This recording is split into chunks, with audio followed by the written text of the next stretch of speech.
Hi friend hi hello नमस्कार। देखो तो आपण मैंने जो मैंने आप अपेक्षा कर पांचतम किस्ती आपण को सुभद्रा योजना जोटा आप मिल से आपको जन दूसरी। तो आपंकर सुभद्रा योजना आपंकर वर्ष को दुईटी मिली था आपंकर देखो दुईटी किस्ती मिलता है आपंकर जोटा आपंकर रक्षाबंधन और आपंकर जोटा वुमेन्स डे मिली थाए।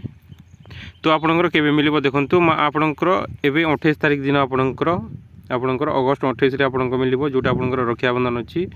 तो रक्षाबंधन तारीख दिन आपको 5,000 टका लेखाएं मिल और जो मैंने टोटाली पाई ना से आपको 25,000 टका आपको मिल जो मैंने टोटाली पाई ना पर्यंत 25,000 टका से डायरेक्ट मिल एवं जो मानकर पेंडिंग अच्छी ए पर्यंत एप्रूव होनी। तो से कौन करेंगे देखो ये जोटा 28 तारीख पड़ा आपणकर पैसा जोटा एप्रूव है आपणकर पैसा जोटा 5,000 टका लेखाए से आपणकर नेक्स्ट पछे आसो आपणकर एवं जो मैंने एप्रूव हो जाए कि टोटाली पाई ना से डायरेक्ट अकाउंट को आपणकर डीबीटी साहाय्य आपको 25,000 टका लेखाए टोटाली आसो।